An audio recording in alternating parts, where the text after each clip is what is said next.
Otonomi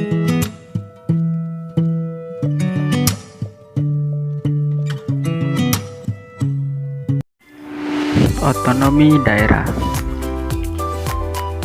Otonomi daerah adalah hak, wewenang, dan kewajiban daerah otonom untuk mengatur dan mengurus sendiri urusan pemerintahan dan kepentingan masyarakat setempat sesuai dengan peraturan perundang-undangan. Nah, secara harfiah, otonomi daerah berasal dari kata otonomi dan daerah. Dalam bahasa Yunani, otonomi berasal dari kata autos dan namos. Autos berarti sendiri dan namos berarti aturan atau undang-undang, sehingga dapat diartikan sebagai kewenangan untuk mengatur sendiri atau kewenangan untuk membuat aturan guna mengurus rumah tangga sendiri. Sedangkan daerah adalah kesatuan masyarakat hukum yang mempunyai batas-batas wilayah. Pelaksanaan otonomi daerah selain berlandasan pada acuan hukum, juga sebagai implementasi tuntutan globalisasi yang harus diberdayakan dengan cara memberikan daerah kewenangan yang lebih luas, lebih nyata, dan bertanggung jawab, terutama dalam mengatur, memanfaatkan, dan menggali sumber-sumber potensi yang ada di daerah masing-masing.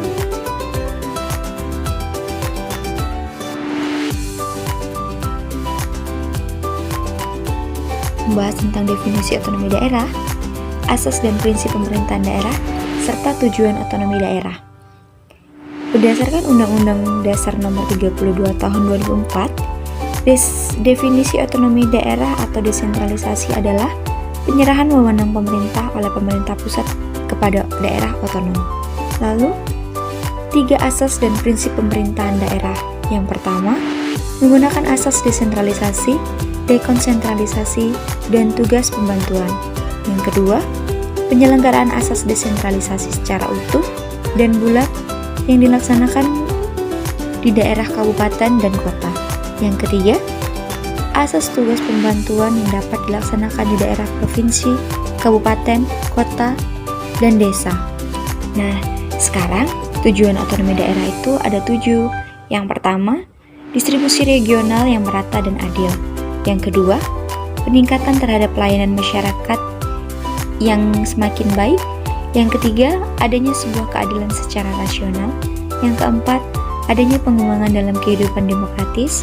Yang kelima, menjaga hubungan yang harmonis antara pusat, daerah, dan antar daerah terhadap integritas Republik Indonesia.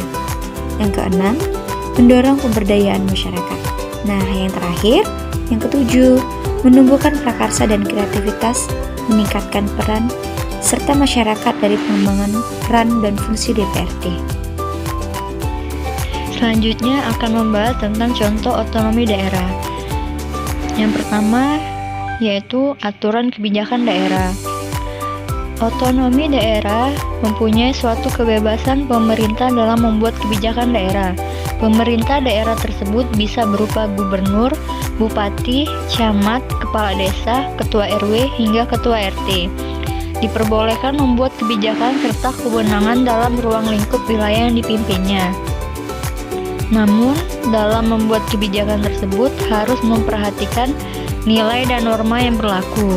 Dibutuhkan persetujuan dari pemerintah pusat terlebih dahulu agar pelaksanaan kebijakan dapat diperlakukan.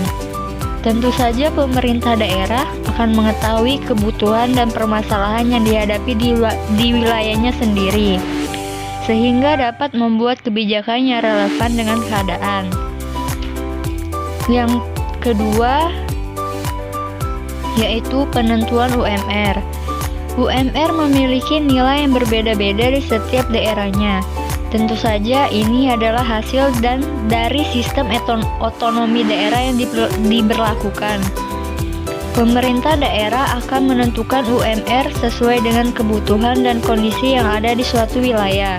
Kebijakan ini pastinya dibuat dengan mempertimbangkan banyak hal dan tidak hanya mendukung satu pihak saja. Baik perusahaan ataupun pekerja sendiri akan mendapatkan hasil yang seimbang, di mana perusahaan memiliki kemampuan untuk membayar UMR dan pekerja memiliki gaji yang cukup untuk menghidupi keluarganya. UMR ini juga berkaitan erat dengan pertumbuhan ekonomi suatu daerah. Semakin tinggi kemampuan ekonomi daerah, maka semakin tinggi pula UMR yang diberikan. Tentu saja dampak dari UMR tersebut akan berkenaan secara langsung terhadap ekonomi daerah yang dikelola oleh pemerintah daerah tersebut. Baiklah, untuk contoh yang ketiga, penggunaan APBD. Anggaran pendapatan dan belanja daerah atau biasa disebut dengan APBD juga termasuk ke dalam sistem otonomi daerah. Pemerintah memiliki hak dan kewajiban dalam mengelola APBD, sehingga pemerintah daerah bisa mengalokasikan dana ke suatu kebutuhan tertentu yang memang dibutuhkan wilayah tersebut. Penerapan APBD yang diserahkan langsung ke pemerintah daerah membuat sektor keuangan menjadi lebih cepat berputar, sehingga ekonomi daerah pun secara tidak langsung juga akan ikut mengalami pertumbuhan dan perkembangan yang sangat pesat. Contoh yang keempat, retribusi daerah. Pengenaan pajak atau retribusi daerah terkadang menjadi polemik yang tiada hentinya di masa dahulu. Namun, sejak adanya otonomi daerah, membuat sektor ini dipegang oleh pemerintah daerah. Dampaknya masyarakat bisa membayar pajak sesuai dengan kemampuan masing-masing, baik dari segi jabatan, ekonomi, ataupun harta yang dimiliki. Kini menjadi poin penting dalam penarikan pajak. Retribusi daerah yang dikenakan juga akan dimasuk ke APBD, sehingga ia akan dikembalikan dalam bentuk pembangunan infrastruktur ataupun hal lainnya yang akan bermanfaat bagi masyarakat itu sendiri. Hal itu ditunjukkan agar pengelolaan retribusi daerah bisa tepat sasaran dan berguna bagi masyarakat setempat. Contoh yang kelima, desentralisasi kehutanan. Indonesia mempunyai negara yang memiliki hutan sangat banyak, bahkan ia dijuluki sebagai salah satu paru-paru dunia. Tak heran pengelolaan hutan kini sangatlah diperhatikan oleh pemerintah pusat. Salah satu cara untuk membangun hutan tetap lestari adalah dengan desentralisasi hutan. Di sini kewenangan atas tanggung jawab hutan diserahkan secara langsung ke pemerintah daerah. Tujuan dilakukan desentralisasi tersebut adalah untuk membuat keamanan hutan bisa terjaga secara langsung, baik pemerintahan daerah maupun polisi hutan akan bekerjasama dalam menjaga hutan tersebut dari penebangan liar ataupun hal lain yang dapat merusak hutan.